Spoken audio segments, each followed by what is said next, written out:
Olá, vamos para mais uma aula nossa de português. Hoje nós vamos estar estudando a concordância verbal, certo?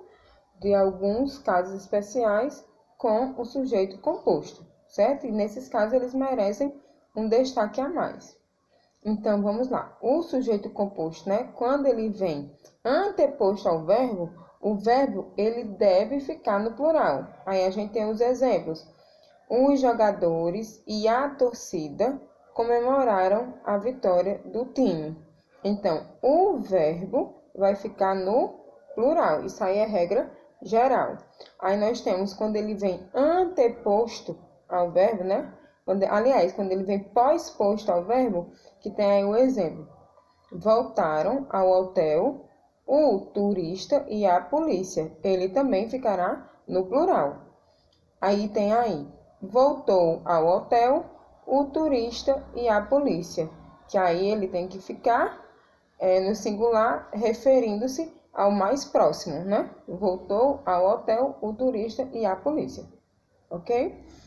Aí quando o sujeito composto, quando ele vai vir gramaticalmente, né, diferente, aí por pessoas diferentes, vai prevalecer a primeira pessoa, que aí tem um exemplo, eu, tu, eles, nós faremos a pesquisa amanhã, certo?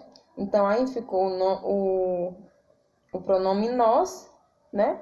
Que ficou nesse sentido de faremos. Aí nós temos também outro exemplo. Tu e ele reivindicastes. Ou então, tu e ele reivindicaram, né? Reivindicastes referente a vós e reivindicaram referente a eles os seus direitos, certo? Então, aí, quando o sujeito é composto por pessoas gramaticais diferentes, vai prevalecer a primeira pessoa. Aí, núcleos unidos por ou nem, né? Drummond ou bandeira representar a essência da bandeira da poesia brasileira. Nem o professor, nem o aluno acertaram a resposta. Então, a observação a ser feita, né? Havendo a ideia de exclusão de um dos núcleos, o verbo ficará no singular, certo? Aí, ó, meu pai ou meu tio dirigirá o carro. Você ou ele será escolhido. Aí a questão do verbo está bem nítida. Aí, sujeito formado por núcleos ligados pela preposição com.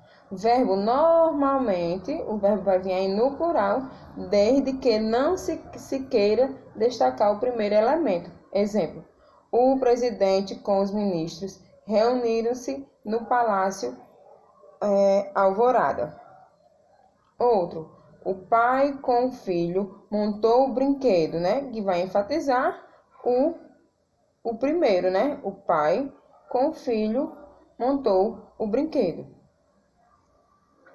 Aí, sujeito composto, quando ele vem resumido por pronomes indefinidos. Tudo, nada, ninguém, né? E etc. O verbo aí vai ficar no singular. Água, casa, água, comida e carrinho. Nada fez pardalzinho, o pardalzinho feliz. Prédio, árvores, postes, tudo a tempestade derrubou. Então, nesse sentido aí, o verbo sempre ficará no singular, quando os pronomes são indefinidos. Aí aqui a gente tem a concordância de alguns verbos, né, particularmente, né? Vamos lá olhar. Os verbos bater, soar e dar, que indicam de horas, o verbo concorda com o numeral. Bater 1 hora no relógio da catedral. Sujeito simples, o verbo concorda com ele, né? O relógio bateu 5 horas. Aí do verbos haver e fazer, né? Haver no sentido de existir, ele é impessoal e conjuga-se na terceira pessoa do singular. Há várias pessoas aqui. Pode haver várias pessoas aqui, né? Ou então, quando haver de tempo descorrido, aí ficará impessoal e conjuga-se na terceira pessoa do singular. Há vários meses viajou para o exterior. Agora, quando o verbo haver, no sentido de ter, aí ele ficará pessoal e concorda com o sujeito.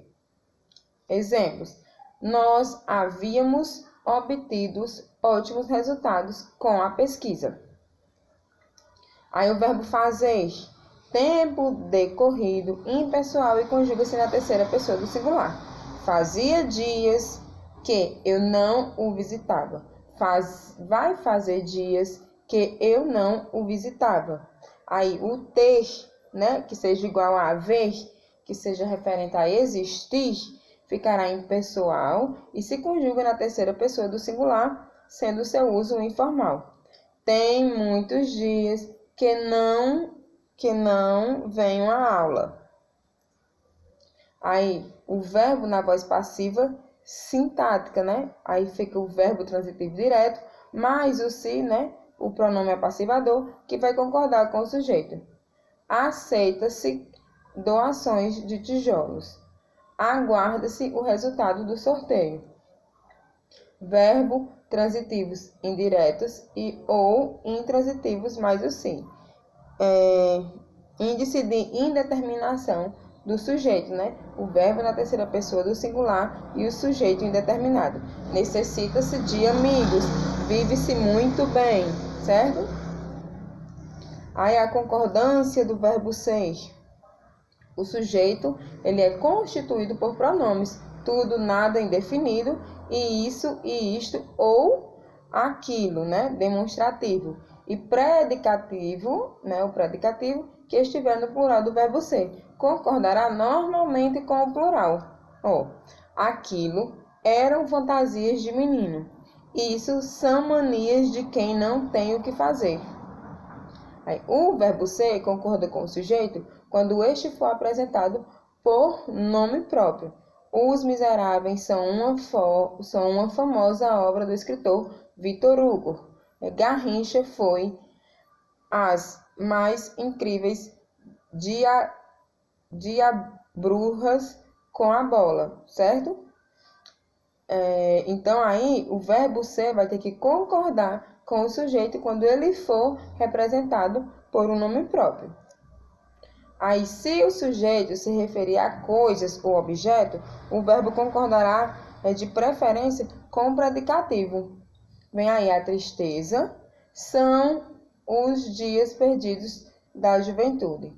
No meio da chuva, o coração do seu carro são as palhetas e os limpadores do para-brisa. Aí os pronomes pessoais do caso reto, como sujeito ou predicativo, o verbo vai concordar com um ou com o outro. Ele é os pilares da nossa casa. Pedro das Neves sou eu. As expressões é muito, é suficiente, não se flexionam, né? Então fica 500 gramas é pouco.